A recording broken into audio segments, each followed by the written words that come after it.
La semana pasada escuchábamos el texto donde Jesús por primera vez empieza a anunciar su cruz, su crucifixión, su muerte.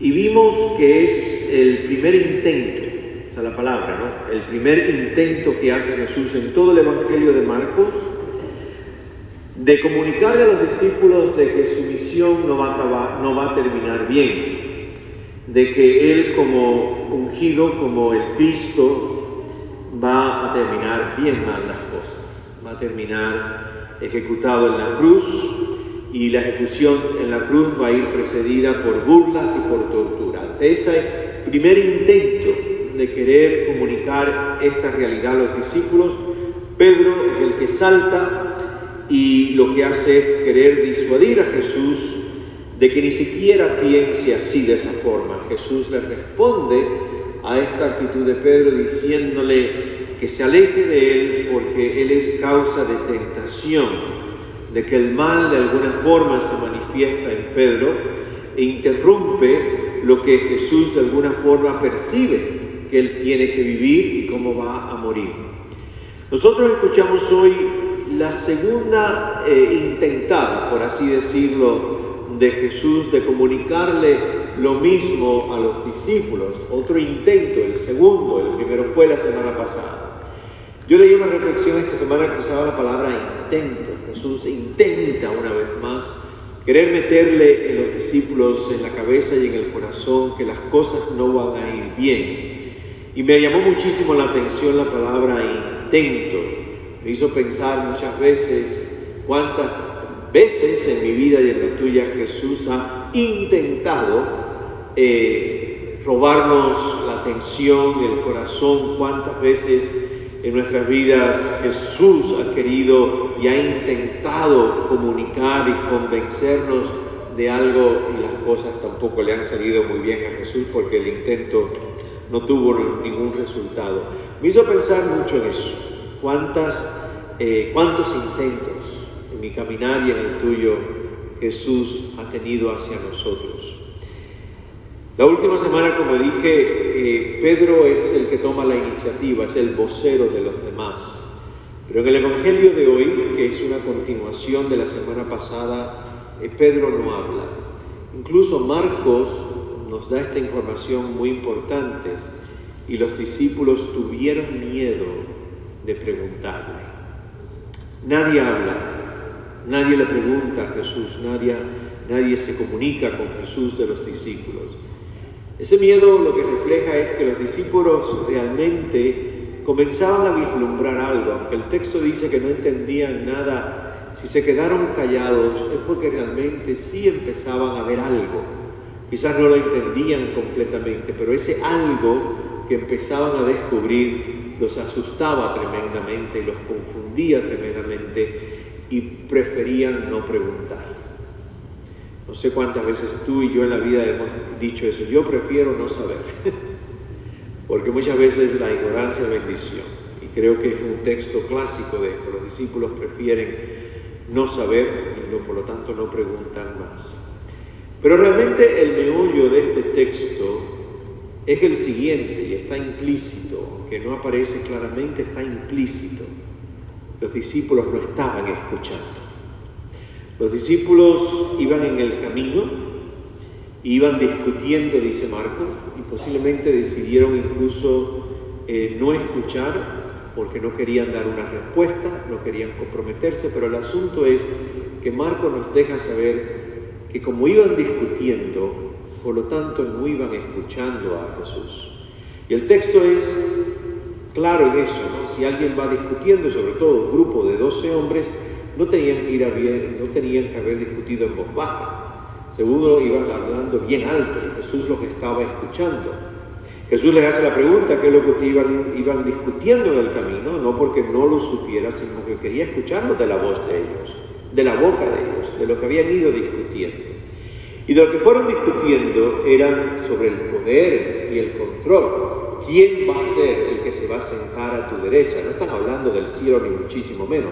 Los discípulos todavía pensaban que Jesús era un Mesías terreno y iba a devolverle a Israel su reinado, iba a tener otra vez la monarquía, y que ellos, como estaban cerquita de Jesús, a la hora de repartir el pastel se iban a llevar unos buenos pedazos.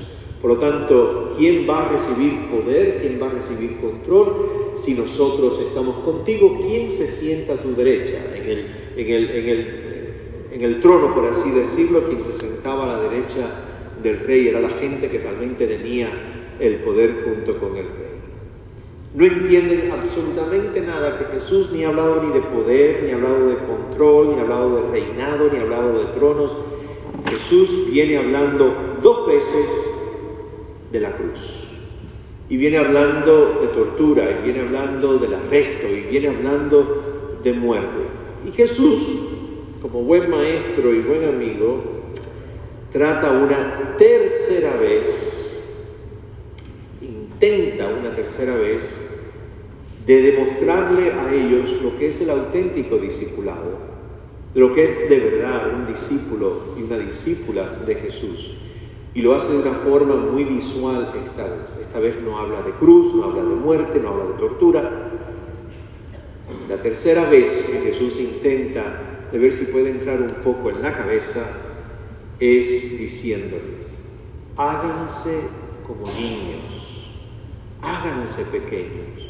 Y les coloca a un niñito en medio del círculo. Y el texto es hermoso, dice que Jesús lo abrazó, como diciendo: esto es lo que yo quiero que ustedes sean y se conviertan, como un pequeñito, como una pequeñita.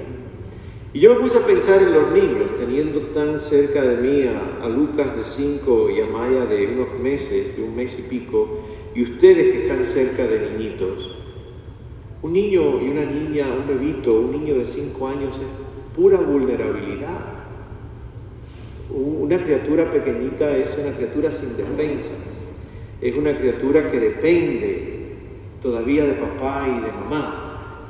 Un niñito, una niñita pequeña confían ciegamente en el adulto que se acerque a ellos. Un niño, al fin del día, es alguien que carece, no tiene riqueza, no tiene concepto de lo que es tener.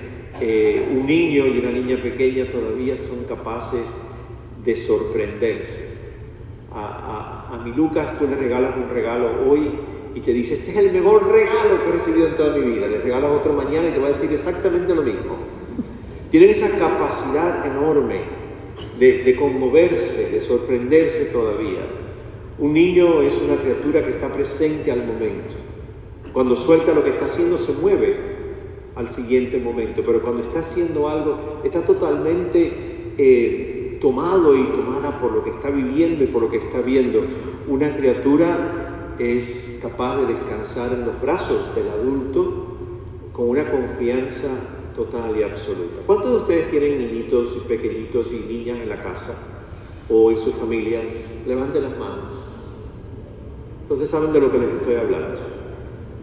Saben exactamente de lo que estoy hablando. Cuando tú y yo cargamos a esa criatura se queda dormida en tus brazos porque confía que tú no vas a hacerle daño. Una criatura es también alguien que al mismo tiempo puede ser fácilmente herido y herida, porque son extremadamente vulnerables.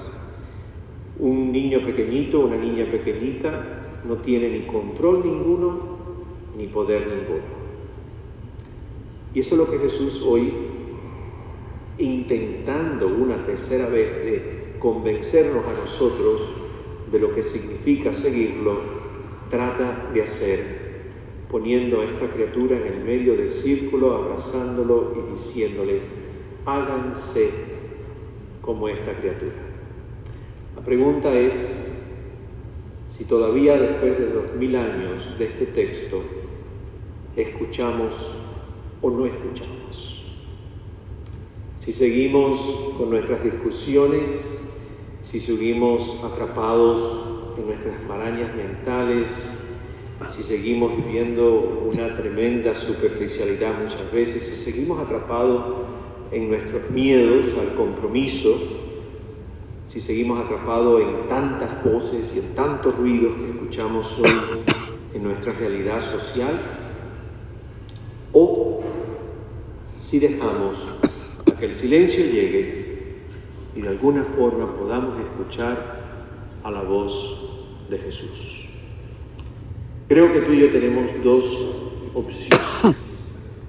La primera es escuchar y dejar al Espíritu de Dios guiarnos, ir por delante y confiar como una criatura que no tiene poder ni control ninguno.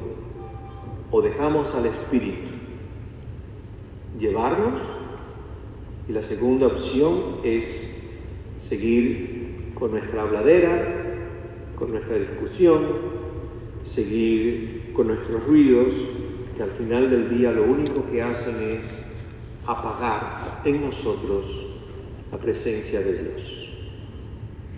Dos opciones tenemos: o callamos y escuchamos y confiamos, o seguimos rodeados de ruidos internos y externos. Ojalá que al final de esta Eucaristía, en esta tarde, tú y yo hagamos la mejor opción de las dos: hacer un poco de más silencio, escuchar la voz de Jesús y dejarnos guiar por su Espíritu. Amén.